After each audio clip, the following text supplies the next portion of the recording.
Prolog কি? Prolog হচ্ছে একটা programming language, high level programming language, যেটা কিনা ব্যবহার করা হয় মূলত এআই রিলেটেড অ্যাপ্লিকেশন তৈরি করার ক্ষেত্রে বা এআই রিলেটেড কাজ করার ক্ষেত্রে। এই প্রোলগে আমাদের যখন আমরা প্রোগ্রাম করব, আমাদের এই প্রোলগের মধ্যে মেনলি 3টা পার্ট অবশ্যই রাখতে হবে বা থাকে। সেটা হচ্ছে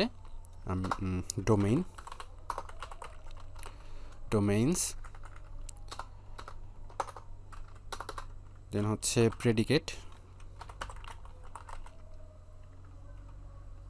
এরপর হচ্ছে ক্লজেস।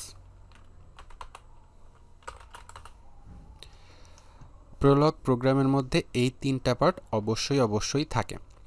আচ্ছা, তো প্রথমে ডোমেইনসের পার্টে কি থাকে? ডোমেইনসের পার্টে মেনলি আমরা যে অবজেক্টগুলো লিখব, সেই অবজেক্টগুলোর টাইপগুলো আমরা ডিক্লেয়ার করব। এটা কোন টাইপের অবজেক্ট সেটা ডিক্লেয়ার করব।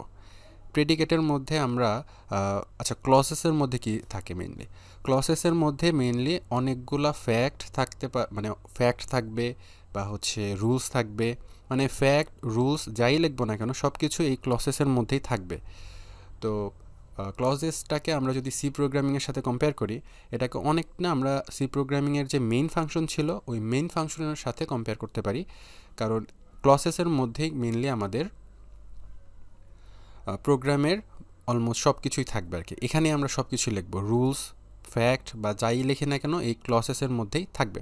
সো আমরা সহজভাবে এটা বলতে পারি ক্লজেস হচ্ছে আমাদের একাধিক বা একাধিক রুলস বা একাধিক ফ্যাক্টসের সমষ্টি।